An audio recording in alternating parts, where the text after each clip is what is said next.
Hello，我是俊杰。最近很多小粉丝私信我，问我一些关于健身上的问题，我现在从中选3个比较常见的问题。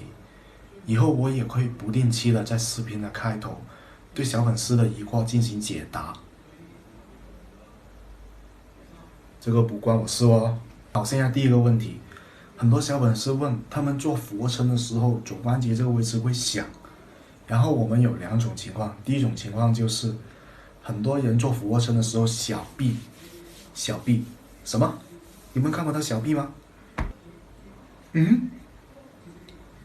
现在回来，然后小臂不够垂直地面，导致肘关节弯曲程度加大，然后导致关节相对滑动，挤压关节间的空气，产生弹响。短期是没事的，但是长期下来对关节会有点磨损。然后第二种情况，我俯卧撑一开始会响，但是后面就不响了，这是为什么？因为你很多时候都不是坐着就是躺着，然后你肯定你某些部位的肌肉是没有激活的，这也会导致你的肌力不平衡，所以这也是你热身未充分的体现。所以下次锻炼一定要注意去热身哦。然后现在是第二个问题，很多小粉丝问我的单杠是什么牌子之类的，其实我都忘了，因为这个单杠我已经用了差不多2-3年了，我很信赖它，因为真的很实用。就是我建议买这种有保护装置的吧。现在到了最后一个问题了，然后有个小粉丝问我，他在家用弹力带来练肩，感觉效果不如意，而且第2天锻炼效果好像也没练一样。然后我这一期就出一个关于徒手就能练肩的教学，因为里面有很多动作，有难的也有简单的，你可以选择一些适合自己的，来一起去看看。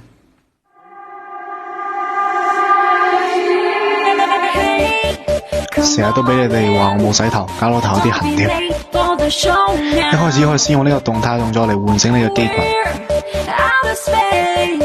正式訓練前一定要調動身體嘅感官知覺，注意力集中噃。注意繃緊核心，穩定好你嘅身體，唔好晃。好似有咩唔啱嘅？我 sorry 放錯 BGM。呢個動作可以好。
冇問題嘅，你唔使爬成一個倒立嘅姿勢，真但係你隻手同牆嘅距離就冇問題啦。等你日漸訓練，大腦嘅感覺同埋上半身肌肉有所加強，一切都會變得簡單起身嘅。靠牆倒立練習一定要注意手腕嘅舒適度，特別係體重好大嘅伙伴，唔好一下子太過靠近牆。可以通過呢種偽倒立先加強力量，都要喺訓練期間進行減脂同埋有氧訓練，減掉脂肪。都可以喺屋企做一啲有氧組合嚟達到目的噃。如果覺得並腿倒立困難，可以試下分腿，唔好似我咁曳，慢慢分開腳。如果唔係好難控制核心，雖然體重冇變化，但係感覺會唔一樣嘅。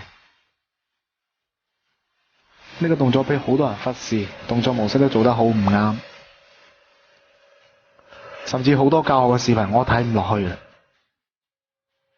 千祈唔好挺胸去做，肩胛骨一定要穩定好，小臂垂直地面。常見錯誤都好多，骨盆前傾，小臂後傾，手早打太開。